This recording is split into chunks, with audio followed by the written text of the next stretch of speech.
ఉదయాన్నే లేచి తులసి అమ్మ చెట్టు కింద ఈ నలుగురు వస్తువులు ఉంచేవాడికి జీవితంలో ఎప్పుడూ ధనలోపం రాదు. మీరు ఎప్పుడైనా ఉదయ సూర్యుని మొదటి కిరణాలు భూమిని తాకిన ఆ దైవిక క్షణాన్ని శ్రద్ధగా చూశారా? ఆ క్షణంలో గాలిలో మెరుపుల మధురత్వం, పక్షుల చిన్న చిన్న పాటలు మనసును తడమగలిగి హృదయాన్ని ప్రశాంతం చేస్తాయి. ఆ సమయంలో మనుష్యుడు నిద్ర నుండి మేల్కొని తన మొదటి ఆలోచనలను ఈశ్వరుని వైపు మళ్లించినప్పుడు ఆ రోజు మొత్తం ఆయన జీవిత భాగ్యం అంతా మార్పు చెందుతుంది. మన మత గ్రంథాల్లో ఇలా చెప్పబడింది: యత్ర తులసి వనే నిత్యం లక్ష్మీ తత్ర నివసతి. అంటే తులసిమాత వాసమున్న చోట అక్కడే దేవతలు, ముఖ్యంగా లక్ష్మీదేవి స్వయంగా నివసిస్తుంది. తులసి కేవలం ఒక మొక్క మాత్రమే కాదు, ఆమె స్వయం బ్రహ్మ శక్తి రూపం. ఆమె ఇంటి ప్రతి మూలలో సానుకూల శక్తిని నింపుతుంది. మరి మనం భక్తితో ఆమెను పూజిస్తే అది కేవలం భక్తి కాదు, భాగ్యాన్ని మేల్కొల్పే దైవిక మార్గమవుతుంది. శాస్త్రాలు చెబుతున్నాయి, ప్రతిరోజూ ఉదయం స్నానం చేసి శుద్ధ మనసుతో తులసి మాతను పూజించేవాడి ఇంట్లో దారిద్ర్యం ఎప్పుడూ ఆగదు. మరి సూర్యోదయం ముందే తులసి అమ్మ కింద నలుగురు ప్రత్యేక వస్తువులు ఉంచితే అతని జీవితంలో ధనలోపం ఎప్పటికీ రాదు, భాగ్యం మందగించదు, కిస్తము ఎల్లప్పుడూ మెరిసేలా ఉంటుంది. ఆ భావనలు మనస్సులో మెల్లగా పలికేలా చెబుతున్నాను, ఎందుకంటే ఇది మన హృదయాలను తడమగలిగే ఒక మధుర కథ. శాస్త్రాల్లో వివరించినట్టు తులసి కింద ఉంచిన ప్రతి వస్తువులో ఒక ప్రత్యేక శక్తి ఉంటుంది. అది మన కర్మలను శుద్ధి చేస్తుంది, మనస్సును స్థిరపరుస్తుంది, లక్ష్మీదేవిని ఆకర్షిస్తుంది. ఇది కేవలం పూజ కాదు, మనుష్యుడు, ప్రకృతి, దైవశక్తి ఒక్కటిగా కలిసే ఒక ఊర్జా సంయోగం. పురాతన కాలంలో సూర్యోదయం ముందే తులసిమాతకు దీపం, నీరు, పుష్పాలు సమర్పించేవారు. అప్పుడు వారి ఇళ్లలో ధనవృద్ధి, వైభవం, సంతృప్తి ఎల్లప్పుడూ ఉండేవి. ఆ కాలంలో గాలిలో భక్తి రాగాలు పలుకుతూ తులసి ఆకుల నుండి వచ్చే సుగంధం ఇంటి ప్రతి మూలకు సానుకూలతను వ్యాప్తి చేసేది. అలాంటి భక్తి మనస్సులను మెత్తగా తడమగలిగి జీవితాన్ని మార్చేది. ఇలా చెప్పబడింది, ఈ నలుగురు వస్తువులను తులసి కింద రోజు ఉంచేవాడి భాగ్యం మారిపోతుంది. అతను ఎన్నిసార్లు జీవితంలో వైఫల్యాలు ఎదుర్కొన్నా లక్ష్మీమాత అతని రక్షణ చేస్తుంది. ఇంట్లో ధనం, ధాన్యాలు, ఆనందం సముద్రంలా పారుతూ ఉంటాయి. ఈ కథలో మీరు తెలుసుకుంటారు, తులసిమాత కింద ఉంచేవి నలుగురు వస్తువులు ఏమిటో, వాటిని ఉంచడం వల్ల భాగ్యరేఖలు ఎలా మారిపోతాయో. ఇవి సాధారణ వస్తువులు కావు, ఇవి దేవతలు, లక్ష్మి, విష్ణు ముఖ్యుడు, తులసిమాత కృపను నేరుగా ఆకర్షించే నలుగురు తత్వాలు. కాబట్టి మా ప్రియమైనవారా, ఈ కథను మొదటి నుండి చివరి వరకు వినండి. ఎందుకంటే ఇది కేవలం ఒక మార్గం కాదు, దారిద్ర్యం నుండి సమృద్ధి వరకు, చీకటి నుండి ప్రకాశం వరకు తీసుకెళ్లే జీవిత సూత్రం. బహుశా ఈ కథ మీ ఇల్లు దిశను మార్చేసి రాబోయే తరాలకు సుఖం, శాంతి, వైభవ దీపాన్ని రగిల్చేస్తుంది. కాని మా దర్శకులారా, ముందుకు వెళ్లే ముందు మన పురాతన గ్రంథం గరుడ పురాణంలో చెప్పిన ఒక తీవ్రమైన విషయాన్ని చెప్పాలి. ఏ కథ అయినా, ఏ బోధ అయినా మధ్యలో వదిలిపెట్టడం అంటే కేవలం జ్ఞానం నుండి దూరంగా పోవడం మాత్రమే కాదు, అది పాప స్థాయికి చేరేది. అధూరమైన కథ మనస్సులో సందేహాలు, భ్రమలు, అధూర సత్యాలను వదిలిపెడుతుంది. మరి అధూర సత్యం కొన్నిసార్లు మనల్ని తప్పు మార్గంలోకి నడిపిస్తుంది. కాబట్టి మీతో నా వినయపూర్వక వేడుకోలు, ఈ కథను మొత్తం వినండి. ఎందుకంటే ఇది కేవలం కథ కాదు, మన కర్మల ప్రతిబింబం చూపే జీవిత దర్పణం. బహుశా ఈ కథలో ఒక పదం, ఒక ఘట్టం మీ జీవిత దిశను మార్చేసి, పాపాల నుండి రక్షించి, మీరు అనుకోకుండా చిక్కుకునే చీకటి నుండి బయటపడేస్తుంది. మరి మీరు సనాతనులైతే ఇలాంటి సందేశాలను తమ వరకు మాత్రమే పరిమితం చేయకండి, ఎంతో మందిని చేర్చండి. కాబట్టి ఈ వీడియోను లైక్ చేయండి, స్నేహితులు, కుటుంబ సభ్యులతో పంచుకోండి. మా ఛానల్ను సబ్స్క్రైబ్ చేయడం మరచిపోకండి. తద్వారా మతం, సత్యం, జీవిత బోధలు మీకు నిరంతరం చేరేలా చేయండి. ఇప్పుడు భక్తితో, విశ్వాసంతో ఈ కథ ప్రారంభిద్దాం. శతాబ్దాల ముందు చమన్పూర్ అనే చిన్న నగరం ఉండేది. అక్కడ ధనపతి అనే చాలా పేద సేతు జీవించేవాడు. ముందు అతని వ్యాపారం బాగుండేది, కాని ఇప్పుడు అది పూర్తిగా మూసివేసినట్టు. అతని వద్ద చిన్న రేషన్ దుకాణం ఉండేది, ఇప్పుడు అది కూడా దాదాపు ఆగిపోయింది. ఇంట్లో తినడానికి, తాగడానికి కూడా ఇబ్బంది ఏర్పడింది. ఇతర ఆదాయ మార్గాలు ఏవీ మిగలలేదు. ధనపతి వయస్సు 30 ఏళ్లకు పైబడింది, కాని వివాహం కాలేదు. అతను ఆలోచించేవాడు, నేను గట్టిగా జీవిస్తున్నాను, మరొకరిని ఎలా పోషిస్తాను? కొన్ని రోజులు పొరుగువారి సహాయంతో బతకాడు. కాని అందరికీ తెలిసిపోయిన తర్వాత అందరూ తమ తలుపులు మూసేశారు. సమయం గడిచింది. ధనపతికి అర్థమైంది, కేవలం కూర్చోవడం లేదా తిరగడం వల్ల ఎవరి కడుపు నిండదు. ప్రభువు కూడా స్వయం కర్మ చేసేవారిని మాత్రమే సహాయపడతారు. అతను ఆలోచించాడు, ఇప్పుడు నాకు కూడా ఏదో పని చేయాలి. అతను నగరంలో ఉద్యోగం కోసం బయలుదేరాడు. మొదట మజూరి చేయాలని ఆలోచించాడు. కాని ఒక స్నేహితుడు చెప్పాడు, సేతుగారు, మీరు మజూరి చేస్తే ప్రజలకు మంచిగా ఉండదు. మీ కులం మానంపోతుంది. మీకు మరింత మంచిది ఏదైనా సేతు వద్ద మున్షి అవ్వడం. ధనపతికి అది మంచిదనిపించింది. అతను నగరంలోని అనేక సేతుల వద్దకు వెళ్లి మున్షి పదవి ఇవ్వండి అని చెప్పాడు. కాని ఎవరూ అతన్ని తీసుకోలేదు. ఒక సేతు బిహారీ తమాసగా చెప్పాడు, తన దుకాణాన్ని సాధించలేకపోయినవాడు మా పెద్ద వ్యాపారాన్ని ఎలా చేస్తాడు? ఒకవేళ మీరు కాంట్రాక్టర్ అవ్వాలంటే. ధనపతి హృదయం బాధపడింది. కాని అతను లొంగలేదు. ఒక్కొక్క సేతు వద్దకు వెళ్లాడు. 11 మంది వరకు. ప్రతి చోట అదే సమాధానం. ఇప్పుడు అతను ఆలోచించాడు, బహుశా భగవంతుడు నా పరీక్ష తీసుకుంటున్నాడు. భాగ్యం సహకరిస్తుంటే మంచివారు గుర్తించడం, వదిలేస్తే ముఖం తిప్పడం. అతను నిర్ణయించాడు, ఎట్టి పని వచ్చినా చేస్తాను. చిన్నదైనా పెద్దదైనా కర్మలో లోనవ్వాలి. నగరంలో ఇంకా ఒకే పెద్ద సేతు మిగిలాడు. సేతు కటారిలాల్. కటారిలాల్ బయట నుండి సాధారణంగా మధురంగా మాట్లాడేవాడు. కాని లోపల చాలాకుడు, మోసగాడు. అతని చాలులో పడినవాడు బానిస అవుతాడు. ప్రజలు అతన్ని మంచివాడిగా భావించేవారు. కాని ఒక్కసారి పట్టుకున్న తర్వాత విడిపించేవాడు ఎవరూ లేరు. ధనపతి అమాయకుడు. అతనికి కటారీ చాలలు తెలియవు. ఉద్యోగం కోసం తిరుగుతూ చివరికి కటారిలాల్ వద్దకు చేరాడు. వినయంగా చెప్పాడు, సేతుగారు, నాకు మీ ఇంట్లో ఏదైనా పని ఇవ్వండి. నేను కష్టపడి పని చేస్తాను. ధనపతి తన ముందు సేతువని చెప్పలేదు. ఎందుకంటే అలా చెప్పినప్పుడు ప్రజలు నవ్వేస్తారు, తమాసలు చేస్తారు. అరే, తన దుకాణాన్ని నడపలేకపోయినవాడు మరొకరి పని ఎలా చేస్తాడు? నువ్వు అమంగళకరుడివి. నీ భాగ్యం చెడు. మాది కూడా మునిగేస్తావు. వెళ్ళిపో. ఇలాంటి మాటలు అతను ఎన్నోసార్లు విన్నాడు. కాబట్టి ఈసారి మౌనంగా ఉండటం మంచిదనుకున్నాడు. కటారిలాల్ అతన్ని ఎక్కువ ఆరా తీయకుండా తీసుకుని చెప్పాడు, నీకు నెలకు 20 వెండి నాణేలు ఇస్తాను.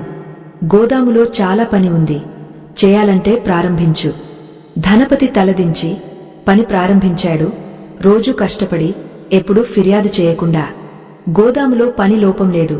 కాని కార్మికులు లేరు. ఎవరూ కటారి వద్ద పని చేయడానికి రారు. ఎందుకంటే అతని చాలాకిని అందరూ తెలుసు. కాని ధనపతి అమాయకుడు. అతనికి అలవాటు లేదు. అతను భావించేవాడు, పని దేలాదు, కష్టం భగవంతుని సేవ. 1 నెల గడిచింది.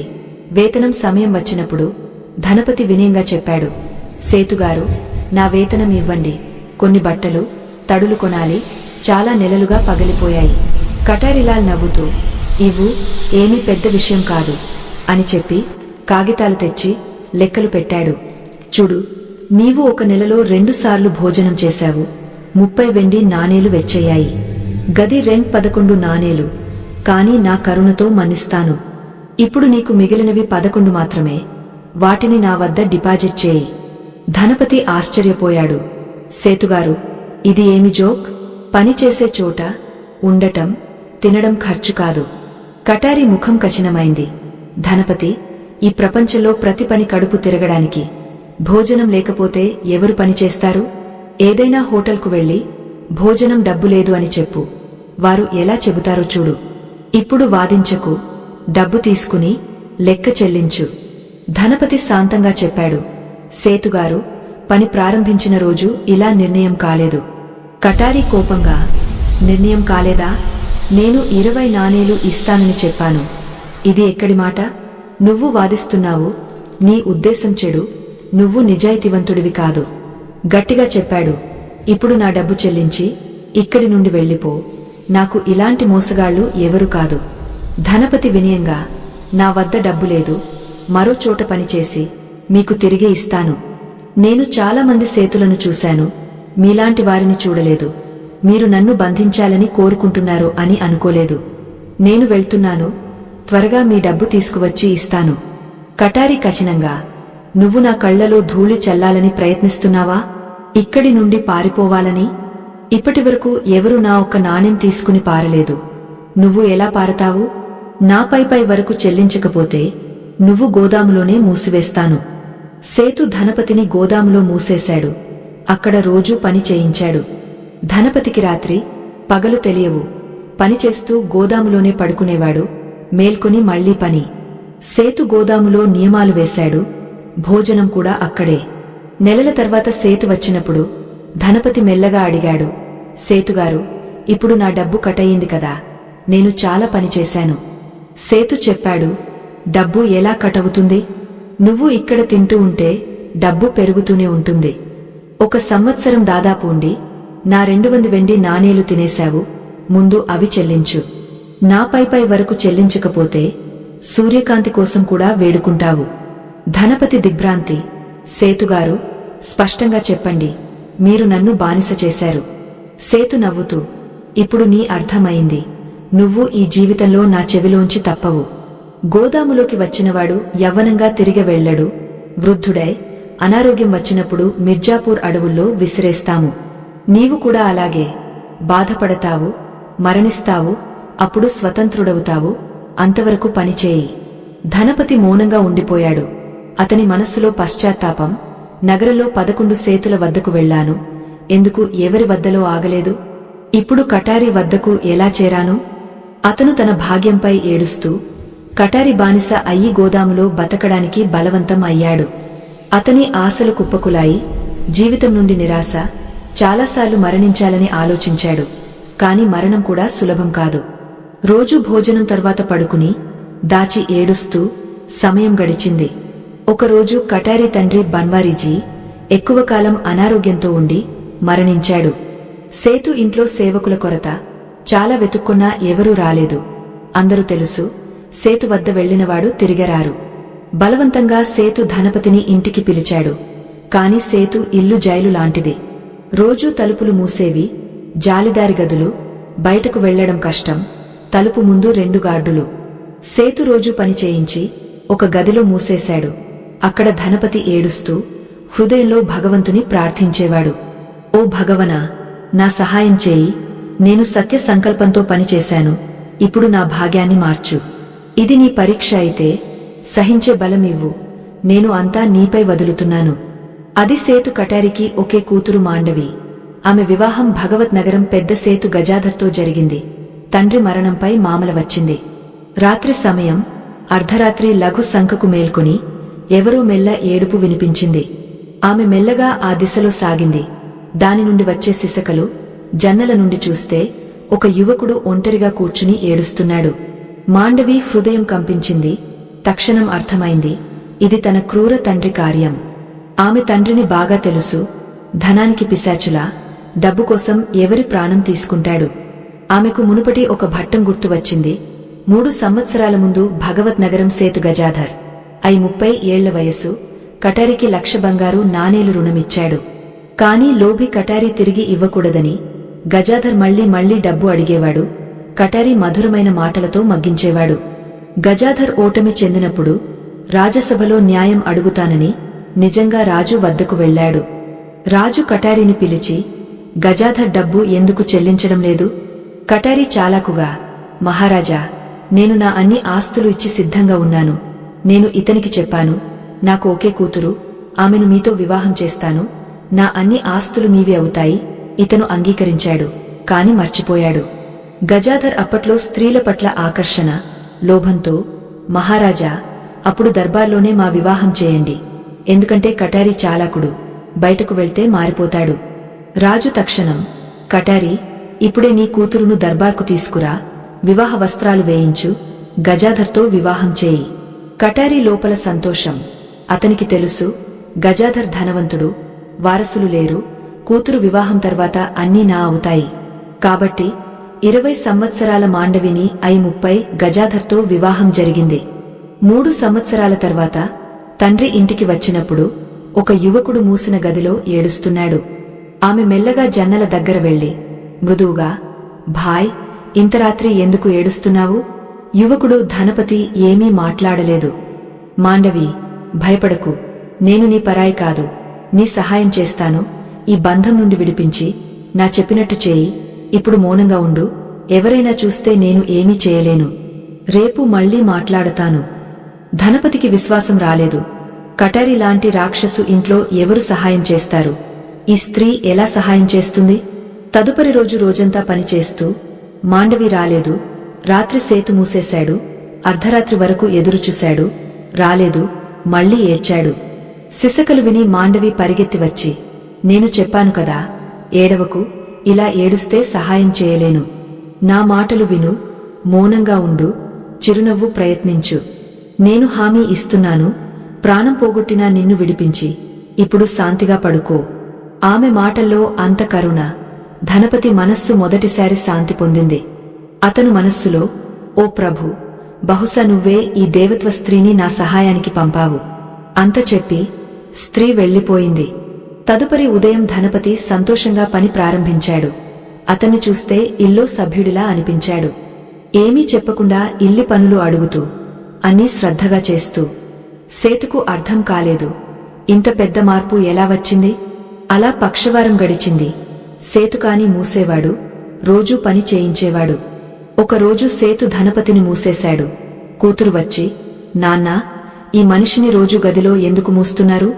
సేతు, కూత్రా, నువ్వు అర్థం చేసుకోలేవు. ఇతను పెద్ద ప్రమాదకరుడు. బయటకు వదిలితే ఎవరైనా దాడి చేస్తాడు. మన ఇంట్లో స్త్రీలు రాకపోకలుంటాయి. ఏదైనా జరిగితే మా మానం పోతుంది. నేను రేపు ఇతన్ని గోదాములో మూస్తాను. అక్కడ పని. కూతురు, నాన్నా, ఇలాంటి బానిసల నుండి భయపడతారా? ఇతను గులాముడు, గుర్తింపు కోల్పోయాడు. ఇలాంటి పశువులా తొడుతెంక బయటపడితే పరిగెత్తి మళ్లీ వచ్చేది. ఇతను పారడు, ఎవరినీ హాని చేయడు. భయముంటే భగవత్ నగరానికి పంపండి. అక్కడ కార్మికులు కష్టంగా దొరుకుతారు. అన్ని పనులు నాకే చేయాలి. సేతు కటారి, నీ మతి పోయింది. ఇతను మగవాడు, నాయకి కాదు. నువ్వు ఒంటరిగా ఉంటావు. మాండవి, లేదు నాన్నా, మా ఇంట్లో తరచూ అతిథులు వస్తారు. 11 మంది రోజు భోజనం చేసి పెట్టి చాలా కష్టం. మీరు పంపకపోతే ఒక సేవకుడు, ఒక నాయకి ఏర్పాటు చేయండి. లేకపోతే ససురాలకు వెళ్ళను. సేతు, పీక్కుండా, చూస్తాను, కాని ఇలా ఆలోచించకు. మాండవి వెళ్లిపోయింది. కాని మనస్సులో, బహుశా ఎక్కువ మాట్లాడాను. ధనపతి ఈ పక్షవారం సంతోషంగా ఉన్నాడు. కాని ఈరోజు మనస్సు బాగుండదు. ఆమె నిద్ర రాలేదు. అర్ధరాత్రి మెల్లగా లేచి గదివైపు వచ్చి ధనపతి ఇంకా దున్హకంగా కూర్చున్నాడు. ఆమె, అరే, ఇంకా దున్హకంగా ఎందుకు? నా మాటలు నీకు చెడ్డట్టు అనిపించాయా? కాని అవి నటన కోసం. నేను హామీ ఇస్తున్నాను, నీ సహాయం చేస్తాను, విడిపించి నిన్ను ససురాలతో తీసుకెళ్తాను. ఇప్పుడు శాంతిగా పడుకో. ధనపతి సాయంకాలం నుండి బాధలో ఉన్నాడు. కాని ఇప్పుడు మాండవి చాలాకు అర్థమైంది. ఆమె నిజంగా విడిపించే ప్రణాళిక రచిస్తోంది. బహిరంగంగా సహాయం చేస్తే సేతుకు అనుమానం వస్తుంది. కాబట్టి మౌనం నటన చేస్తోంది. తదుపరి ఉదయం సేతు కటారీ ధనపతిని గోదాములోకి తీసుకెళ్లాడు. అది భగవత్ నగరం నుండి సేతు గజాధర్ తన భార్య మాండవిని తీసుకోవడానికి వచ్చాడు. ఇప్పుడు నా స్త్రీని విదా చేయండి, నాకు చాలా పని. కటారీ తన భార్య, కూతురుతో సలహా చేశాడు. మాండవి, నాన్నా, 3 సంవత్సరాల తర్వాత మామల వచ్చాను. మీరు చూడలేదా? అక్కడ చాలా కష్టాలు. ఇప్పుడు పంపాలంటే ముందు ఒక సేవకుడు, నాయకి ఏర్పాటు చేయండి. మరి 3 సంవత్సరాల తర్వాత వచ్చాను కదా, కనీసం 1 నెల మామల ఉండాలి. కటారీ సేతు వెళ్లి, సేతుగారు, 1 నెల తర్వాత వచ్చండి, అప్పుడు కూతురును పంపిస్తాను. ఇప్పుడు ఇంట్లో కొంత రోజులుండాలి. ఇది విని గజాధర్ కోపంతో, ఇది ఏమి జోక్? మీరు తెలుసు, నాకు శ్వాస తీసుకునే సమయం లేదు. మరి నా భార్యను పంపకుండా?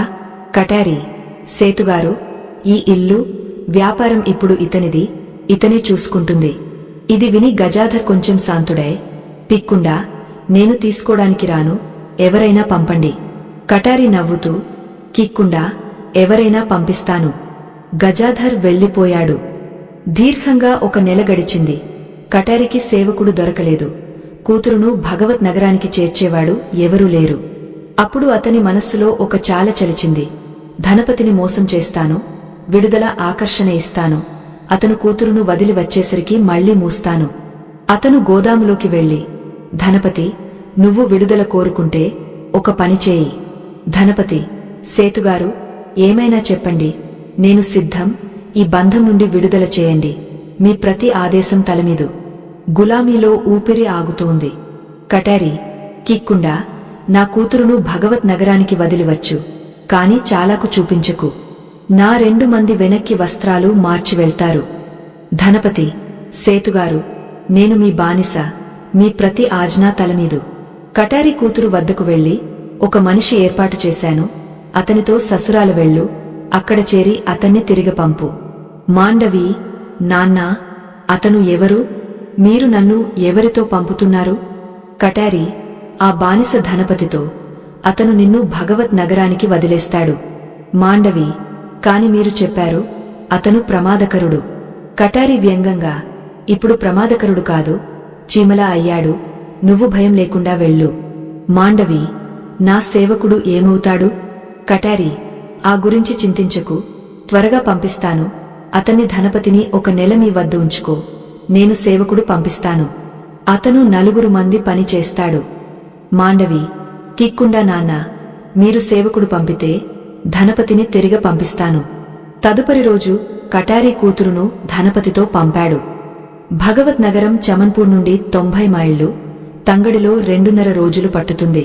కటారికి చాలా ధనం, కాని తంగడి కొనలేదు, కాబట్టి రెంట్ తంగడిలో 2 బిగించాడు. తంగడి రోజూ సాగింది. సాయంకాలం ఒక సరాయిలో ఆగారు. తంగడివాడు బయట తంగడి దగ్గర పడుకున్నాడు. మాండవి, ధనపతి సరాయి గదిలో విశ్రాంతి తీసుకున్నారు. ఇప్పుడు మొదటిసారి శాంతిగా మాట్లాడే అవకాశం. ఎవరు లేరు, భయం లేదు. ఈశ్వర కృపతో 2 బంధాలు మొదటిసారి విడుదల గాలి పీల్చాయి. ధనపతి, దేవత, మీ మహానుభావం ఈ బంధం నుండి విడిపించారు. భోర్లో నేను ఇక్కడి నుండి పారిపోతాను, దూరంగా వెళ్తాను.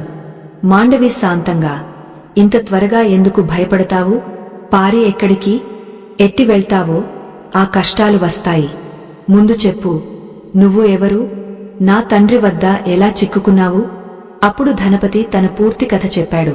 నేను చమన్పూర్ పేద సేతు, చిన్న కిరాణా దుకాణం, పెట్టుబడి లేకపోవడంతో మూసివేశాను. ఆకలి స్థితి వచ్చింది. పనికోసం బయలుదేరాను, చాలా చోట్ల వెళ్లాను. పని దొరికింది కాని దుర్భాగ్యంగా కటారి వద్ద చేరాను.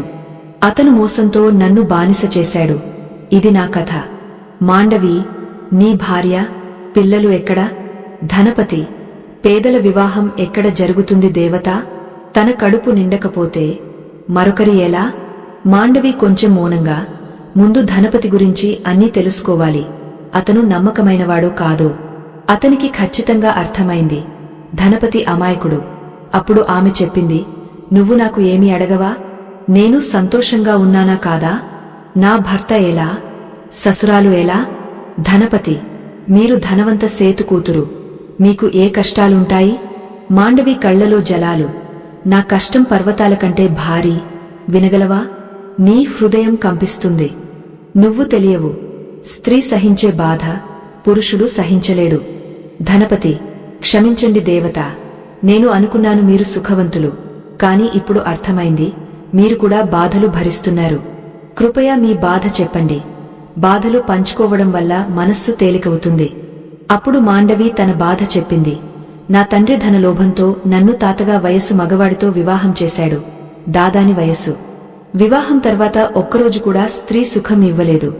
వివాహితురాలిగా కనీసం కుమార్తె. అతని వద్ద అపార ధనం, కాని నాకు అర్థం లేదు. పెద్ద హవేలీ, కాని ఒంటరిగా ఉండి అది నన్ను కాటు తినడానికి దూకుతుంది. ధనపతి, కాని మీరు తండ్రి వద్ద చెప్పారు కదా, మా ఇంట్లో అతిథులు వస్తారు, సేవకుడు కావాలి. మాండవి చిన్న నవ్వుతో, నువ్వు చాలా అమాయకుడివి, అందుకే బానిసత్వం భరిస్తున్నావు. నేను నీకు హామీ ఇచ్చాను, నిన్ను విడిపించాను, కాబట్టి తండ్రితో అబద్ధం చెప్పాను.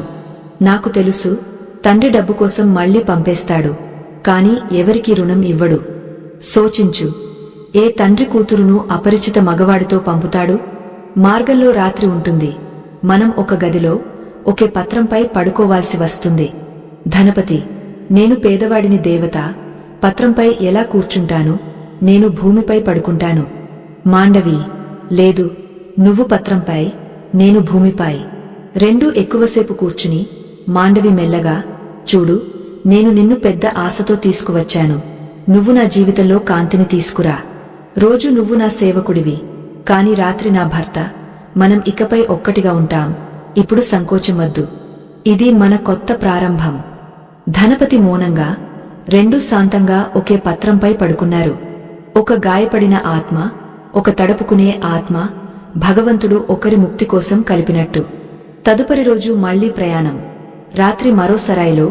మూడో రోజు మాండవి ధనపతిని భగవత్ నగరానికి చేర్చింది. సేతు గజాధర్ ఆశ్చర్యంగా, ఈ యువకుడు ఎవరు? మాండవి, ఇతను నా సేవకుడు. గజాధర్ కనుబొమ్మలు చుట్టి, అక్కడి నుండి సేవకుడు తీసుకురావడమెందుకు? చెప్పితే ఇక్కడే ఒకడు పెట్టేవాడు. మాండవి శాంతంగా, మీరు చెప్పినట్టు సేతుగారు, మీ వయసు చాలా అయింది. మీ సేవకు నాయకి కావాలి. నేను ఇక మీ సేవ బాగా చేయలేను. ఇది విని గజాధర్ ఏమీ చెప్పలేదు. స్త్రీ ముందు అతనికి ధైర్యమెక్కడా? అతను ఇంట్లోకి వెళ్లే ధైర్యం లేదు. హవేలి బయటే తన సభలో పడుకుని, రోజు దుకాణం, గోదాము ఇబ్బందుల్లో. అతను ఒక నాయకి పెట్టుకున్నాడు. ఆమె సేవ చేస్తుంది. అంతేకాకుండా హవేలి లోపల మాండవి, ధనపతి ఉండటం మొదలుపెట్టారు. సమయం గడిచింది. 1 సంవత్సరం పూర్తయింది. ఒకరోజు హవేలిలో మాండవి ఒక పిల్లను ప్రసవించింది. ఈ వార్త నాయకి సేతుకు చెప్పింది. సేతు మొదట ఆశ్చర్యపోయాడు. తర్వాత బిగ్గబిగ్గా నవ్వాడు. మళ్లీ ఏడ్చాడు. పత్రంపై తల కొట్టి మూర్ఛపోయాడు. రాత్రి చాలా అయింది. నాయకి వైద్యుని పిలవలేదు. మాండవి ప్రసవ గదిలో ఉంది. దాయి, ధనపతి ఆమె సంరక్షణ చేస్తున్నారు. దాయి అనుభవజ్జురాలు. తెలుసు, సేతు భార్య దగ్గరకు రారు కాబట్టి పిల్ల ప్రసవం ధనపతి వల్ల. కాని ఎవరికీ చెప్పలేదు. అర్ధరాత్రి సేతు గజాధర్ మరణించాడు. ఉదయం ఈ వార్త కటారికి చేరింది. అతను పరిగెత్తి భగవత్ నగరానికి బయలుదేరాడు. మార్గంలో తంగడివాడితో రెంట్ కోసం గొడవ. కోపంతో మరో చవచిత్తన తంగడి తీసుకున్నాడు. కాని అతనికి తెలియదు, ఆ భోడు పిశాచుడు. భోడు పరిగెత్తి తంగడి పడిపోయింది. కటారి తంగడి కింద చప్పరిస్తూ అక్కడే మరణించాడు. ఇప్పుడు 2 చోట్ల బాధ్యత మాండవిపై. ఆమె నిర్ణయించింది, అన్ని వ్యాపారాలు చమన్పూర్లో చేస్తాను. భగవత్ నగరం పనులు ముగించి చమన్పూర్ వచ్చింది. అక్కడ ధనపతితో వివాహం చేసుకుని 2 కలిసి వ్యాపారం ప్రారంభించి కుమారుని పెంచుతూ. దీర్ఘంగా ధనపతి చాలా ధనవంతుడైంది. కాని అహంకారం వచ్చింది. అతనికి అనిపించింది, తన ముందు ఎవరూ సేతులు కాదు. ఇప్పుడు వారి కుమారుడు కరణ్ యువకుడై వివాహ ప్రతిపాదనలు వచ్చాయి. కాని ధనపతి ఎవరినీ పట్టించుకోలేదు. మాండవి అతన్ని మళ్లీ ఇలా రుక్కునివి కావు, కుమారుని మంచి ఇంట్లో వివాహం చేయి. రాజులు, రాజకుమారులు రాకపోతారు. సేతుల ఇంట్లోనే రిష్టాలు వస్తాయి. కాని ధనపతి కళ్లపై ధనం మూసివేసింది. ఒకరోజు వ్యాపారి జగ్జీవంకు 100 బంగారు నాణేలు రుణమిచ్చాడు. అతను కాలిపూర్వాడు. అతను తరచూ చమన్పూర్ వచ్చి ధనపతి వద్ద సామాను కొనేవాడు. కాలిపూర్లో అరబ్ దేశాల నుండి ఘోడాలు విక్రయించేవారు. జగ్జీవన్కు ఒక ధోడా నచ్చింది.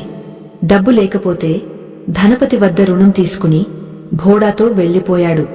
కాని 3 సంవత్సరాలు తిరిగి రాలేదు. ధనపతి కుమారుని, కరణా, నువ్వు కాలిపూర్ వెళ్ళు. జగ్జీవన్ బతికా మరణించాడో తెలుసుకో. 3 సంవత్సరాలు అయ్యాయి. రేపు ఉదయం బయలుదేరు. ధనపతి మర్చిపోయాడు. కాలిపూర్ 60 మైళ్లు. 2 రోజులు వెళ్లి 2 రోజులు వచ్చి. తదుపరి ఉదయం సేతు ధనపతి కుమారుడు కరణ్ కాలిపూర్కు బయలుదేరాడు. మొదటి రోజు ప్రయాణం పూర్తయి సరాయిలో ఆగాడు. అక్కడ కొంతమంది వ్యాపారులు ఉన్నారు. వారు కాలిపూర్ వాళ్లు. ఒక వ్యాపారి నవ్వుతూ, స్నేహితా, ఎక్కడికి వెళ్తున్నావు? కరణ్, నాకు కాలిపూర్ వెళ్ళాలి. వ్యాపారులు, అవును, మేము కూడా అక్కడికి. మేము కాలిపూర్ వ్యాపారులు. వ్యాపారం చేసి తిరిగి వస్తున్నాము. అక్కడ ఎవరిని కలవాలి? కరణ్, జగ్జీవన్ సేతుని కలవాలి. ఇది విని వ్యాపారుల ముఖాలపై మౌన దున్హకం. ఏమీ చెప్పకుండా, కరణ్, మీరు జగ్జీవన్ సేతుని తెలుసా? ఒకడు, అవును, కాని 3 సంవత్సరాలుగా అతని గురించి ఏమీ తెలియదు. కలవలేదు. అతను ఒంటరిగా ఉండేవాడు. మా వ్యాపారం మార్గం వేరు కాబట్టి కలవటం తక్కువ. ఇలా మాట్లాడుతూ ఉదయమైంది. 2వ రోజు సాయంకాలం కరణ్ కాలిపూర్ చేరాడు.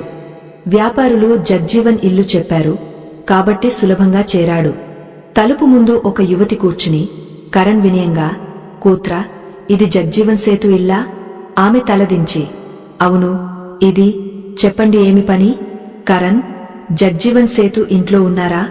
ఇది విని ఆమె కళ్ల నుండి జలాలు, అప్పుడు ఇంట్లోంచి ఒక విధవ స్త్రీ వచ్చి, మొదటి నువ్వు ఎవరు? ఎక్కడి నుండి వచ్చావు?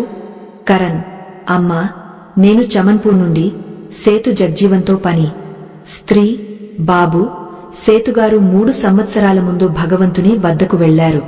ఏమో ధోడా రోగం పట్టింది. అందమైన ధోడా కొన్నాడు, కాని అదే ధోడా మరణకారణం. సవారి చేస్తూ పడిపోయి అక్కడ ప్రాణాలు పోయారు. ఇది విని కరణ్ మనస్సు బరువైంది. వెనక్కి తిరిగి వెళ్లాలని.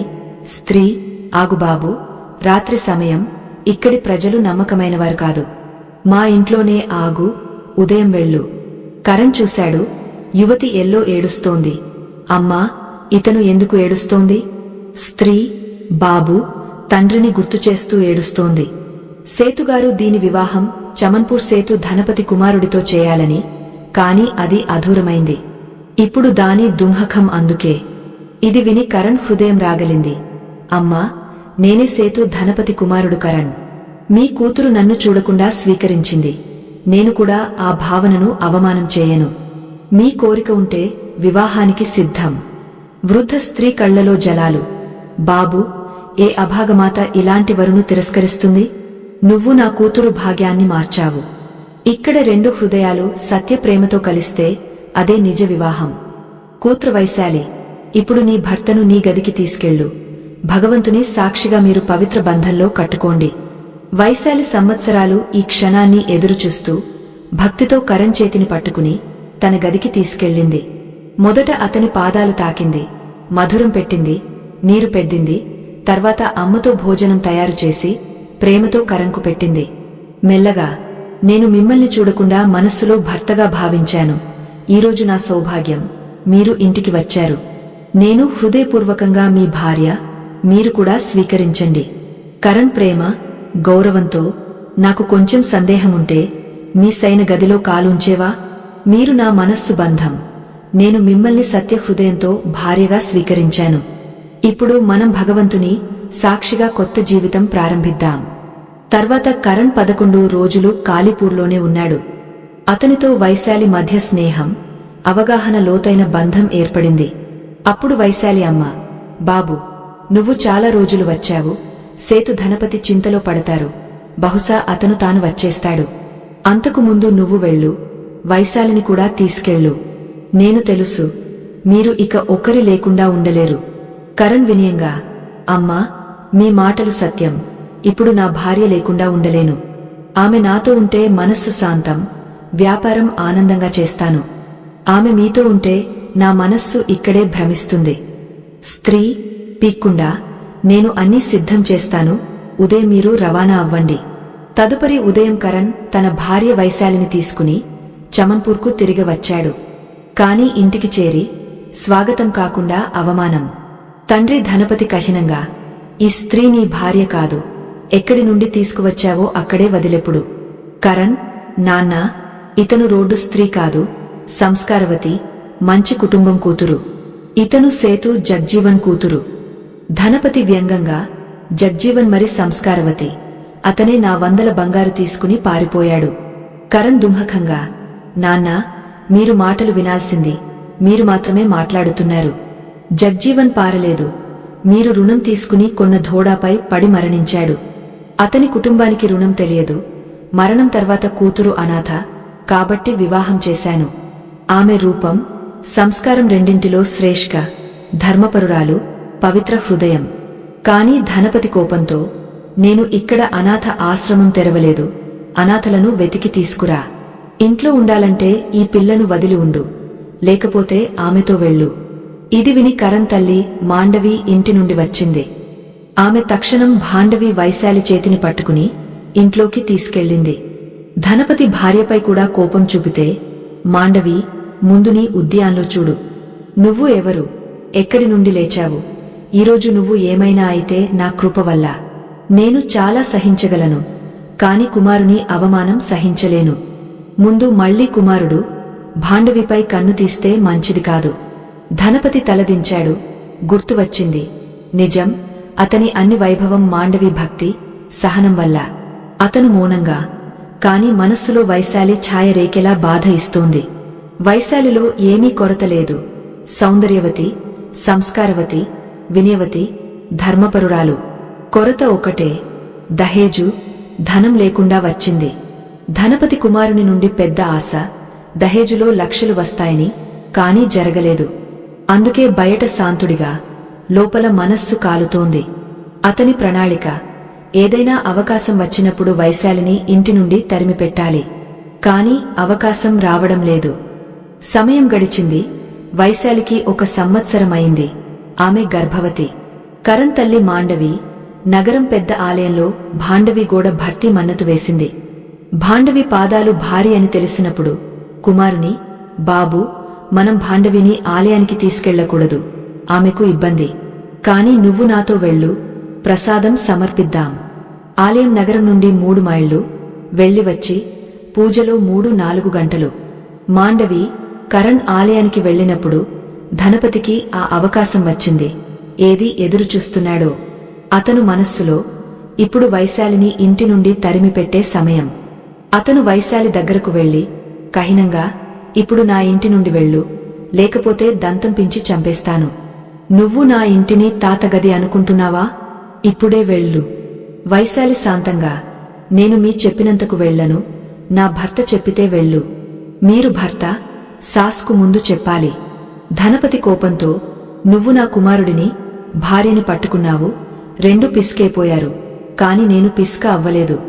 వైశాలి, అప్పుడు వారు వచ్చేవరకు ఎదురుచూడండి. ధనపతి అరిచాడు, నాకు ఈరోజు ముస్కిలిగా అవకాశం, ఇప్పుడు ఆలస్యం చేయకు. వైశాలి శాంతంగా, లేదు, నేను ఎక్కడికి వెళ్లను. ధనపతి లోపలికి వెళ్లి ఖడ్గం తీసుకువచ్చాడు. ఇప్పుడు వెళ్ళు, లేకపోతే ఇక్కడే కోత్తను. వైశాలి భయపడింది. ఈ పాపివాడు ముందు ఉండటం మంచిది కాదు. ఇజ్జత్ దోచేసి పాపాన్ని దాచడానికి హత్య చేస్తాడు. ఆమె తక్షణం ఇంటి నుండి బయటకు పరిగెత్తింది. అపరిచిత మార్గంలో సాగింది. ఆమె ఇంటికి వచ్చినప్పటి నుండి బయటకు రాలేదు. కాబట్టి మార్గాలు తెలియవు. అంచనా వేసి నగరం బయట దిశలో సాగింది. ఆలయం అక్కడేనని అనుకుని. అది పూజలు ముగించి మాండవి, కరణ్ తిరిగి వస్తున్నారు. కరణ్, అమ్మా, ఈ మార్గంలో రద్దీ ఎక్కువ, మనం బయటి మార్గం పట్టుకుందాం. 2 నగరం బయట మార్గంలో సాగారు. సంయోగం చూడండి, వైశాలి అదే మార్గంలో వస్తోంది. దూరం నుండి కరణ్, అమ్మా, ఆ స్త్రీ వైశాలి లాంటిది. మాండవి, ఆమె ఇక్కడికి ఎలా వస్తుంది బాబూ? కాని వైశాలి సమీపంలో వచ్చినప్పుడు రెండింటిని చూసి ఏడుస్తూ అంతా చెప్పింది, ససురు ఇంటి నుండి తరిమించాడని. మాండవి ఇది విని కంపించింది. కోపంతో, ఇప్పుడు నీకు నా అవసరం లేదు ధనపతి. నేను నిన్ను చెరుకు నుండి తీసి ఎత్తాయి ఇచ్చాను. గౌరవం, ఇల్లు, కుటుంబమిచ్చాను. కాని నువ్వు అక్కడే ఉన్నావు. నేను మర్చిపోయాను. జూతకు తలపై పెట్టినా అది ముద్దు కాదు. కుక్క పొడవును ఎంతవరకు నిటారుగా చేసినా వంకరగా ఉంటుంది. వేప చెట్టును పాలు, పంకాజం పోసినా కషాయత్వం వెళ్లదు. మన సంబంధం ఇక్కడ ముగసింది. ఇప్పుడు నువ్వు మా ఇంటి నుండి వెళ్ళు. ఈ ఇల్లు, ధనం, భూమి అన్నీ నావి. నువ్వు నిలబడిన భూమి కూడా నావి. ధనపతికి హఠాత్తుగా జ్ఞానం వచ్చింది. అహంకారం కుప్పకులింది. హృదయం పిగిలింది. అతను ఏడుస్తూ భార్య దగ్గరకు వెళ్లి, మాండవి, నన్ను క్షమించు. నాకు పెద్ద తప్పు జరిగింది. నేను నా స్థానాన్ని మర్చిపోయాను. నిజం చెబుతున్నాను, నువ్వే నాకు కొత్త జీవితం ఇచ్చావు. లేకపోతే గోదాములోనే చనిపోయేవాణ్ణి. నీ కృప వల్లనే ఈరోజు బతుకుతున్నాను. మాండవి, ఇప్పుడు జలాలు వద్దు. ఇక్కడి నుండి వెళ్ళు. నాకు నీ అవసరం లేదు. ధనపతికి తెలుసు, మాండవి కోపంలో ఉంటే ఎవరూ మళ్లించలేరు. ఆమె కర్మ అలాగే చేస్తుంది. అతను ఏడుస్తూ వెళ్లేందుకు, అంతేకాకుండా వైశాలి ముందుకు వచ్చి నిలబడింది. ఆమె, నాన్నా, మీరు ఎక్కడికి వెళ్లకూడదు. ఈ గొడవలోని మూలం నేనే. నా వల్ల ఇంట్లో అశాంతి వచ్చింది. కాబట్టి నేనే ఇంటి నుండి వెళ్తాను. మాండవి తక్షణం, భాండవి, పిసికేపోయావా? ఏమి చెబుతున్నావు? సేతును వదిలెప్పు. వైశాలి కరంబంధాలతో, అమ్మా, నాన్నను క్షమించండి. తప్పు జరిగింది. కాని తప్పు మనుష్యుల నుండి మాత్రమే. కాని తప్పు స్వీకరించిన వాడిని క్షమించడం దానికంటే పెద్ద ధర్మం. ఇవరు మీ భర్తలు. స్త్రీ జీవితకాలంలో భర్తను వదిలిపెట్టకూడదు. ఈరోజు మీరు భర్తను వదిలితే రేపు నేను కూడా భర్తను వదిలిపెడతాను. అది ఒక సంప్రదాయం అవుతుంది. మనం అలాంటి నియమాలు వద్దు. మీరు ఎవరిని ఆపండి, క్షమించండి. మాండవి కళ్లలో జలాలు. భాండవి, నీకోసం ఎవరిని క్షమిస్తాను, కాని మళ్లీ తప్పు చేస్తే ఎప్పుడూ క్షమించను. ఇది విని ధనపతి ధరణి చేసుకుని భాండవి పాదాలు పట్టుకున్నాడు. వైశాలి వెనక్కి తీసుకుని, నాన్నా, మీరు మళ్లీ తప్పు చేస్తున్నారు. పెద్దలు చిన్నల పాదాలు తాకరు, వారిని ఆశీర్వదిస్తారు. ధనపతి నవ్వాడు. వైశాలి తలపై చేతివేసి, నా ప్రియ భాండవికి నా వయస్సు జరగాలి. ఇలాంటి భాండవి ప్రతి ఇంటికి వచ్చాలి. మాండవి కళ్లలో స్నేహం. ఈ భాండవి మా ఇంటి లక్ష్మి, మా కుటుంబ శాంతి కారణం. ఆ రోజు నుండి ఇంట్లో మళ్లీ సుఖం, ప్రేమ, భక్తి దీపం రగిలింది. అందరూ కలిసి ఉండటం మొదలుపెట్టారు. భగవంతుడు భరించిన ఇంట్లో మళ్లీ జీవిత కాంతి నింపినట్టు. మా దర్శకులారా, ఈ పూర్తి కథ ద్వారా మనం భగవాన్ శ్రీకృష్ణుని 3 బోధలను అర్థం చేసుకోగలం. ఏ సాధారణ మనుష్యుడు ఈ 3 బోధలను జీవితంలో స్వీకరిస్తే ఎప్పుడూ దుఃఖంలో ఉండడు. కాబట్టి మీ విలువైన సమయాన్ని వృధా చేయకుండా ఆ 3 బోధలు ఏమిటో తెలుసుకుందాం. మొదటి బోధ, కర్మే భక్తి, కర్మే ముక్తి. మీరు ఎప్పుడైనా భావించారా, జీవితం ఆగపోతుంటే, ప్రతి తలుపు మూసిపోతుంటే, ప్రజలు సహాయం చేయడం మాని ముఖం తిప్పేస్తుంటే ఒక విషయం మాత్రమే మనతో ఉంటుంది, అది మన కర్మ. ధనపతి జీవితంలో ఇలాంటి క్షణం వచ్చింది. దుకాణం మూసివేసింది, డబ్బు అయిపోయింది, ఆకలి, తమాసలు రెండూ. ముందు సేతుగారు అని వంగ, ఇప్పుడు తలుపులు మూసేవారు. కాని ఒక రాత్రి మిగిలినవారు పడుకున్నప్పుడు ధనపతి కళ్లలో నిద్ర రాలేదు. అతను తనతో, ఇక మరి చాలదు, చేతులు ఉన్నంతకాలం కర్మ చేస్తాను. భగవంతుడు స్వయం కష్టపడేవారిని మాత్రమే సహాయపడతారు. అంతే, అది అతని భాగ్యం మార్పు తీసుకువచ్చిన క్షణం. ఉదయం లేచి పనికోసం బయలుదేరాడు. ఒక్కొక్క సేతు వద్దకు. ఎవరైనా నవ్వేశారు, తమాస చేశారు, అవమానం చేశారు. తన దుకాణాన్ని సాధించలేకపోయినవాడు మరొకరి పని ఎలా? కాని ధనపతి మౌనంగా, తెలుసు, కర్మ చేసేవాడు అవమానం భయపడడు. అతని మనస్సు భగవంతుని చేతుల్లో. చివరికి కటారీ సేతు గోదాములో పని ఇచ్చినప్పుడు ప్రశ్నలు అడగకుండా ప్రారంభించాడు. పగలు, రాత్రి, చలి, వేడి, ఎప్పుడూ ఫిర్యాదు లేకుండా. అతని మనస్సులో ఓ పని దేలాదు, కష్టం, ఈశ్వరారాధన. గోదాము ధూళి తుడిస్తుంటే కేవలం దాటు కాదు, తన భాగ్య దుర్బుద్ధి తుడుస్తున్నాడు. బరువు ఎత్తుకుంటుంటే కేవలం బరువు కాదు, కర్మ పరీక్ష ఇస్తున్నాడు. రాత్రి ఆకలితో పడుకుంటుంటే ఏడవడు లేదు, భగవంతుని చెప్పేవాడు, సహించే శక్తి ఇవ్వు. అదే క్షణం నుండి జీవితం మారడం మొదలైంది. భగవాన్ శ్రీకృష్ణుడు చెబుతాడు, కర్మణ్యేవాధికారస్తే మా ఫలేషు కదాచన. అంటే నీ హక్కు కర్మలో మాత్రమే, ఫలితంలో కాదు. ధనపతి అలాగే చేశాడు. కర్మ చేసి ఫలం భగవంతునిపై వదిలేశాడు. అలాంటి వ్యక్తి వద్ద భగవంతుడు ఆలస్యం చేస్తాడు, కాని చీకటి చేయడు. అతని కర్మ తపస్సు మార్గాలు తెరిచింది. మాండవి లాంటి స్త్రీని పంపి ముక్తి కారణం చేశాడు. కాని గమనించండి, మాండవి వచ్చింది ధనపతి కర్మ వద్దని చేయకపోతే. రోయి కూర్చుని ఫిర్యాదు చేసి భాగ్యాన్ని ఆక్షేపించి ఉంటే సహాయం చేసేవాడు ఎవరూ రారు. ఇది జీవిత సత్యం. మనం స్వయం సాగితే భగవంతుడు మనతో సాగుతాడు. మనం ఆగితే పైవాడు కూడా ఆగపోతాడు. ఎందుకంటే ప్రభు శ్రీకృష్ణుడు నిష్కామ కర్మ ప్రతీక. అతను బోధిస్తాడు, కర్మ చేస్తూ ఉండు, ఫలితం ఆలోచన వద్దు. ధనపతి జీవితం మనందరికీ అద్దం. మనం కూడా కటారి లాంటి పరిస్థితుల్లో పడతాము. పేదరికం, అవమానం, వైఫల్యాల రూపంలో. కాని కష్టక్షణాల్లో కర్మ చేసేవాడే చివరికి గౌరవం, విజయం పొందుతాడు. ఈశ్వరుడికి ప్రార్థనలు కాదు, కర్మ శబ్దం వింటాడు. ప్రతిరోజు సత్య మనస్సుతో కష్టపడేవాడు. తన పనిని భగవంతుని ఆదేశంగా చేసేవాడు. అతని జీవితంలో ఆలస్యం చేసినా కాంతి వస్తుంది. కాబట్టి ఈ మొదటి బోధ గుర్తుంచండి. జీవితంలో చీకటి ఉంటే కర్మ దీపం వెలిగించండి. ప్రజలు నవ్వుతే నవ్వనివ్వండి, కాని ఆగకండి. మార్గం కష్టమైతే అక్కడే భగవంతుని పరీక్ష. ఎందుకంటే కర్మ చేసేవాడే సత్యభక్తుడు. సత్యభక్తుడు కర్మ ద్వారా ముక్తి పొందుతాడు. ఓ శ్రీకృష్ణ, మా లోపల ధనపతిలో ఉన్న శక్తిని ఇవ్వు. కష్టకాలంలో కర్మ వద్దని చేయకుండా మనం ఏడుపు కాకుండా లేచి సాగడం నేర్చుకుందాం. ప్రతి పసిపెన్ను భక్తి అరయంగా చేద్దాం. ఇదే కర్మలో భక్తి, కర్మలో ముక్తి. రెండవ బోధ, అహంకారం వినాశకారణం, క్షమ ఉద్ధరణ మార్గం. జీవితంలో అతిపెద్ద శత్రువు ఎవరు కాదు, మన అహంకారం. ధనపతి పేదరికంలో అన్ని కోల్పోయాడు, కాని అప్పటి వరకు వినయవంతుడు. కాని ధనం, ఇల్లు, కుటుంబం, గౌరవం వచ్చిన తర్వాత అతని లోపలే కటారిలో ఉన్న అగ్ని రగిలింది. అతను మర్చిపోయాడు, ఆకలి చూసినవాడు ఎవరినీ అవమానం చేయకూడదు. స్వయం మూసిన తలుపులు చూసినవాడు ఎవరినీ ఇంటి నుండి తరిమించకూడదు. సమయం నియమం. మనం మర్చినది మళ్లీ బోధిస్తారు. ధనపతి పేద అయిపోయే వరకు భగవద్భక్తుడు, ధనవంతుడైన తర్వాత తాను భగవంతుడిలా భావించాడు.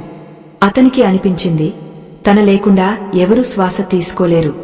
అతను చెప్పేవాడు, నేను అన్నీ సృష్టించాను, ఈ ఇల్లు నావి, వైభవం నావి. కాని సత్యం, అన్ని మాండవి కృప, భక్తి, ప్రేమ వల్ల. ధనపతి అహంకారం అతని పతన మూలం. అతనికి జీవితం ఇచ్చిన భార్యను అవమానించాడు, ఇంట్లో సుఖదీపం వెలిగించిన భాండవిని తరిమించాడు. అప్పుడు ఇంట్లో వాతావరణం అగ్ని అయింది, శ్రీకృష్ణుని లీల మొదలైంది. భగవంతుడు చేసినది, ప్రతి యుగంలో జరిగేది. అహంకారం ఎక్కువైతే వినాశం స్వయంగా వస్తుంది. మాండవి మాటలు, నాకు నీ అవసరం లేదు, కేవలం స్త్రీ మాట కాదు, శ్రీకృష్ణుని న్యాయం. అది దైవిక హెచ్చరిక. స్త్రీ గౌరవాన్ని మర్చినవాడి భాగ్యం ఎండిపోతుంది. ధనపతి కళ్ల ముందు జీవితం తిప్పుకుంది. వైభవం ఒక్క క్షణంలో శూన్యం, ఇల్లు బంధమైంది. అప్పుడు అతని ఆత్మ జలాల్లో, నన్ను క్షమించు, నా స్థానం మర్చాను. అక్కడి నుండి శ్రీకృష్ణుని రెండవ లీల, ఓ క్షమా. వైశాలి ముందుకు, అమ్మా, నాన్న తప్పు జరిగింది, కాని తప్పు స్వీకరించిన వాడిని క్షమించడం పెద్ద ధర్మం. అది మాట కాదు, గీత నుండి శ్రీకృష్ణుని ఉపదేశం. ఎందుకంటే కోపం ముగసే చోట క్షమ జన్మిస్తుంది, క్షమ ఉన్న చోట భగవంతుడు నివసిస్తాడు. ధనపతి ఏడ్చాడు, అది ఓటమి కాదు, ఆత్మముక్తి. తలదించాడు, అహంకారం కుప్పకులింది, మనస్సు పవిత్రమైంది. శ్రీకృష్ణుడు చెబుతాడు, అహంకారం మనుష్యుని భాగ్యాన్ని కూడా పడగొడుతుంది. ఆ రోజు మాండవి ధనపతిని క్షమించింది, కాని పెద్దవరమిచ్చింది. ఇంటిని మళ్లీ భక్తి, ప్రేమ స్థలంగా చేసింది. కొన్ని క్షణాల ముందు కలహ ఉన్న చోట ఆశీర్వాదాలు పలికాయి. అది కుటుంబ పునర్మిలనం కాదు, అహంకారం మీద క్షమా విజయం. ప్రియ దర్శకులారా, మన జీవితాల్లో అహంకారం వస్తుంది, జానం, ధనం, విజయం రూపంలో. కాని గుర్తుంచండి, అహంకారం ధీమా విషం, ముందు సంబంధాలు చంపుతుంది, తర్వాత ఆత్మను. అందుకు చికిత్స క్షమ మాత్రమే. క్షమించడం బలహీనత కాదు, అది మీ హృదయం భగవంతుని లాంటిదని చూపిస్తుంది. క్షమించినవాడు ఈశ్వర ప్రియుడవుతాడు. ఇతరులను క్షమించడం వల్ల స్వయం ముక్తి. ధనపతి జీవితంలో కూడా అలా జరిగింది. జలాలతో తప్పులు కడిగి, మోకరులపై ధరణి చేసి, అపరాధాలు స్వీకరించి కాంతి తిరిగి వచ్చింది. అది ఇల్లు కాంతి కాదు, ఆత్మకాంతి. ఇదే శ్రీకృష్ణుని రెండవ బోధ. జీవితంలో ధనం, వైభవం, విజయం వచ్చినప్పుడు తల ఎత్తి, కాని హృదయం ఎల్లప్పుడూ దించి ఉంచండి. ఎందుకంటే అహంకారంతో భగవంతుడు ఉండడు, క్షమ ఉన్న చోట శ్రీకృష్ణుడు నివసిస్తాడు. మీరు శాంతి కోరుకుంటే ఇతరులను క్షమించడం నేర్చుకోండి, స్వయంతో కూడా. ఎందుకంటే ఎవరు పరిపూర్ణం కాదు, కాని స్వయం తెలుసుకున్నవాడే సత్యభక్తుడు. కాబట్టి గుర్తుంచండి, అహంకారం కాలుస్తుంది, క్షమ మెరుస్తుంది. అహంకారం విడదీస్తుంది, క్షమ కలుపుతుంది. అహంకారం మనుష్యుని రాక్షసుడిని చేస్తుంది, క్షమ భగవంతుని లాంటివాడిని చేస్తుంది. ఓ శ్రీకృష్ణ, మాకు ధనపతిలో ఆలస్యంగా మేల్కొన్న వినయాన్ని ఇవ్వు. వైశాలి హృదయంలో ఉన్న కరుణ, మాండవి క్షమలో ఉన్న శక్తి ఇవ్వు. మా ఇళ్లలో ప్రేమ, శాంతి, భక్తి దీపం ఎల్లప్పుడూ రగలేలా. మూడవ బోధ ధర్మసారం, స్త్రీ గౌరవం, సత్యం, కుటుంబ మర్యాద. ధనపతి కథ ఇక్కడ ముగించదు. ఈ కథ లోతైన అర్థం ఒక స్త్రీ మాండవి తన ధర్మం, సంయమం, క్షమతో భరించిన ఇంటిని మళ్లీ కలిపిన క్షణంలో. అదే క్షణం శ్రీకృష్ణుని మూడవ బోధ ప్రకటం. ధర్మం అతిపెద్ద రూపం, స్త్రీ గౌరవం, సత్యపాలన, కుటుంబ మర్యాద రక్షణ. కృష్ణుడు చెబుతాడు, నారీ అవమానం జరిగే చోట లక్ష్మి ఎప్పుడూ స్థిరంగా ఉండదు. ధనపతి అహంకారంలో మునిగినప్పుడు, భాండవిని అవమానించినప్పుడు, కుల లక్ష్మి అయిన స్త్రీని ఇంటి నుండి తరిమించినప్పుడు అతని జీవితం నుండి భగవత్కృప తొలగింది. కాని భగవత్లీల కరుణామయి, ఆ స్త్రీ ఆ భాండవి ముఖం నుండి ముక్తి మార్గం తెరిచింది. వైశాలి కరంబంధాలతో, అమ్మా, నాన్నను క్షమించండి, తప్పు మనుష్యుల నుండి, కాని వదిలితే రేపు నేను కూడా భర్తను వదిలిపెడతాను, అది సంప్రదాయం. ఆ క్షణం కేవలం భాండవి మాట్లాడటం కాదు, శ్రీకృష్ణుడు మాట్లాడుతున్నాడు. ప్రతి యుగంలో నారి ముఖం నుండి ధర్మస్వరం. సోచించండి, ఆ సమయం వైశాలి మనస్సు ఎలా ఉండి ఉంటుంది? అవమానం, గర్భం, బాధ అయినా శాంతిగా మాట్లాడటం. ఇది సహనం కాదు, ధర్మజీవరూపం. ఎందుకంటే ధర్మం పుస్తకాల్లో రాసినది కాదు, కష్టకాలంలో సరైన మార్గం చూపేది. మాండవి హృదయం పిగిలింది. భాండవి, నీకోసం క్షమిస్తాను. అదే క్షణం ఒక స్త్రీ ఇంటిని కాదు, సమాజాన్ని కాపాడింది. ఆ రోజు మాండవి కోపంలో భర్తను త్యజించి ఉంటే కుటుంబం కాదు, తరాలు బరేవి. ఇదే శ్రీకృష్ణుని ధర్మం. నారీ సంయమమున్న చోట ఇళ్లు కాపాడబడతాయి. పురుషుడు వినయం నేర్చుకునే చోట వంశాలు వృద్ధి చెందుతాయి. సత్యం, క్షమ, గౌరవమున్న చోట భగవంతుడు నివసిస్తాడు. ధనపతి తలదించాడు. కళ్లలో జలాలు, కాని బలహీనత కాదు, ఆత్మశుద్ధి. అతను భాండవి పాదాలు కాదు, తన పాపాలను తాకాడు. వైశాలి చెప్పినప్పుడు, నాన్నా, పెద్దలు చిన్నల పాదాలు తాకరు, ఆశీర్వదిస్తారు. అది సంస్కారం కాదు, శ్రీకృష్ణుని సందేశం.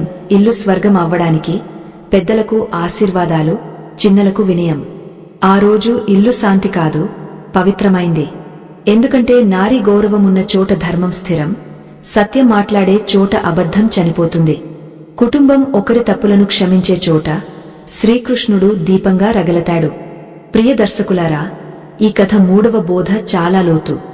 మీరు ఇంట్లో సుఖం కోరుకుంటే స్త్రీ గౌరవం చేయండి, పెద్దల మాటల్లో సత్యం వెతకండి, ప్రతి కలహాల మధ్య మర్యాద కాపాడండి. ఎందుకంటే మర్యాద బగ్గరమైతే ఈశ్వర ఆశీర్వాదం కూడా వెళ్లిపోతుంది. కాని ఒక స్త్రీ వైశాలిలాగా క్షమ, ధర్మదీపం వెలిగిస్తే ఇల్లు ఆలయం అవుతుంది.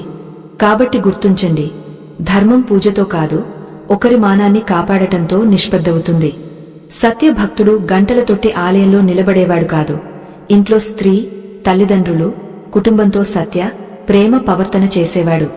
ఓ శ్రీకృష్ణ, మాకు మాండవిలో ఉన్న దృక్పథం ఇవ్వు, వైశాలి వాణి ఇవ్వు, ధనపతిలో మేల్కొన్న వినయం ఇవ్వు. మా ఇల్లు కూడా నీ ద్వారాలు అవ్వాలి. ప్రేమ, ధర్మం, మర్యాద ఎల్లప్పుడూ కలిసి.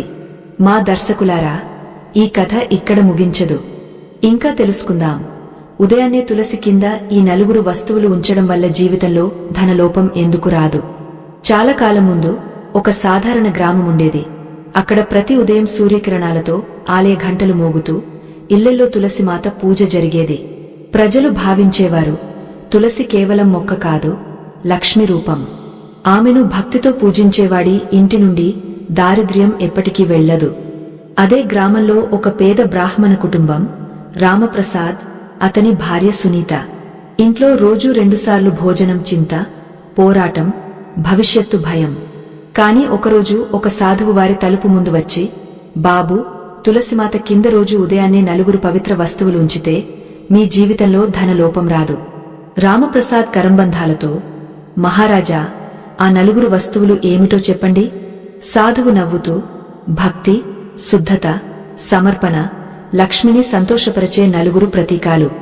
మొదటి వస్తువు చిన్న పాత్రలో మిగిలి అన్నం మిశ్రమం. సాధువు, మిగిలి మధురత్వం, అన్నం స్థిరత్వం. ఉదయం శుద్ధ మనస్సుతో తులసి కింద ఉంచడం, జీవితంలో మధురత, సంతృప్తి సంకల్పం. వ్యవహారంలో మధురత ఉన్నవాడి జీవితం నుండి కష్టం, పేదరికం ఆగదు. రెండవ వస్తువు దీపం. సూర్యోదయం ముందు లేదా సమయంలో తులసి కింద దీపం వెలిగించండి. అది మీ భాగ్య చీకటిని తొలగిస్తుంది. దీపం కేవలం నూనె, వాతి కాదు, మీ కర్మ ప్రతీకం. ప్రతి ఉదయం దీపం వెలిగించి మనస్సును కాంతిపరిచేవాడిపై దారిద్ర్యం, దుంహకం, ప్రతికూలత ఆగదు. మూడవ వస్తువు ఎరుపు దారం లేదా నాణేలతో నిండిన థైలి. సాధువు, ఎరుపు రంగు శక్తి, ఉత్సాహం, ధన ప్రతీకం. తులసిమాత దగ్గర థైలి ఉంచడం, ఇంట్లో లక్ష్మీ ఆహ్వానం. కాని గుర్తుంచండి, నాణేలు మోసం, చాలాకు తెచ్చినవి కాకూడదు. ఈమాందారీ ఆదాయం నుండి మాత్రమే. ధనం ధర్మంతో కలిసి ఫలిస్తుంది. నాలుగవ వస్తువు తులసి ఆకులు, చిన్న కాగితం మీద ఓం నమః శివాయ లేదా ఓం శాంతి రాసినది. ఇది సాధారణంగా కనిపిస్తుంది, కాని అర్థం లోతైనది. తులసి చేతుల్లో ఆ ఆకులు లిపి ఉంచడం మీ కోరిక భోగాల కోసం కాదు, ధర్మం, కుటుంబ ఉన్నతి కోసం అని సందేశం. తులసిమాత ఇలాంటి భక్తులపై ఆగ్రహం చూపదు. సూర్యోదయం ముందు లేచి తులసి కింద నలుగురు వస్తువులు ఉంచి మనస్సులో, ఓ మాతా, నా ఇంట్లో సత్యం, పరిశ్రమ, ప్రేమ ఉండాలి. దీర్ఘంగా అద్భుతాలు జరిగాయి. ముందు లాభాల్లో ఉన్న దుకాణంలో గ్రాహకులు గుండెలా, ఇంట్లో దున్హకం, కలహమున్న చోట ఇప్పుడు శాంతి, నవ్వులు. గ్రామస్థులు ఆశ్చర్యం. రామప్రసాద్ ఇంట్లో ఏమి మారింది? అతను నవ్వుతూ, తులసిమాత కింద నా విశ్వాసాన్ని ఉంచాను. రోజులు గడిచాయి. ఆ చిన్న ఆవరణం నుండి వచ్చే కాంతి పొర్వాయిల మనస్సులను శుద్ధి చేసేది. ఇప్పుడు రామప్రసాద్ ప్రజలతో, ధనమంటే డబ్బు మాత్రమే కాదు, మనస్సు శాంతి, జీవిత స్థిరత్వం కూడా. తులసి కింద నలుగురు వస్తువులు ఉంచేవాడు. నలుగురు గుణాలు తనలో ఉంచుకున్నాడు: మధురత, కాంతి, శక్తి, భక్తి. కాబట్టి ప్రియ దర్శకులారా, మీరు కూడా దారిద్ర్యం, చింతలు ఆగకుండా ఉండాలనుకుంటే ప్రతి ఉదయం భక్తితో తులసిమాత చేతుల్లో ఈ నలుగురు వస్తువులు ఉంచండి. మిగిలి అన్నంతో మధురత, దీపంతో కాంతి, ఎరుపు దారంతో సమృద్ధి, ఓం పత్రంతో భక్తి. గుర్తుంచండి, నిజ అద్భుతం వస్తువుల్లో కాదు, మీ సంకల్పం, నియమితత్వంలో. మీ భక్తి సత్యమైతే ఆ రోజు నుండి లక్ష్మీమాత మీ తలుపు ముందు స్థిరంగా ఉంటుంది. ఈ కథ మనకు చెప్పే సందేశం అద్భుతంగా లోతైనది. ధనపతి జీవితంలో కష్టాలు, అహంకారం, క్షమ ద్వారా మార్పు అన్ని మన హృదయాలను తాకి కర్మశక్తి, స్త్రీ గౌరవం, ధర్మ మర్యాద గురించి గుర్తు చేస్తాయి. భగవంతుడు మనల్ని పరీక్షిస్తాడు, కాని సత్యభక్తి, క్షమతో ముక్తి ఇస్తాడు. తులసిమాత కింద నలుగురు వస్తువులు ఉంచడం ద్వారా మనం కూడా మన జీవితాల్లో మధురత, కాంతి, శక్తి, భక్తిని ఆహ్వానించి దైవ కరుణను పొందవచ్చు. ఈ కథ విన్న ప్రతి ఒక్కరి మనస్సులో శాంతి, సమృద్ధి మేల్కొనాలని, మా కుటుంబాలు ఎల్లప్పుడూ ప్రేమతో నిండి ఉండాలని కోరుకుంటున్నాను. ఈ కథను విన్న ప్రతి ఒక్కరికి తులసిమాత, శ్రీ మహాలక్ష్మి దేవి ఆశీర్వాదం లభించాలని కోరుకుంటున్నాను. ఇలాంటి భక్తి కథలు మీకు నచ్చితే వీడియోను పూర్తిగా చూడండి, లైక్ చేయండి, కామెంట్లో తులసిమాత పేరు రాయండి. మా ఛానల్ను సబ్స్క్రైబ్ చేయడం ద్వారా తులసిమాత ఆశీర్వాదం ఎల్లప్పుడూ మీతో ఉంటుంది. ఇది మన కొత్త ప్రారంభం.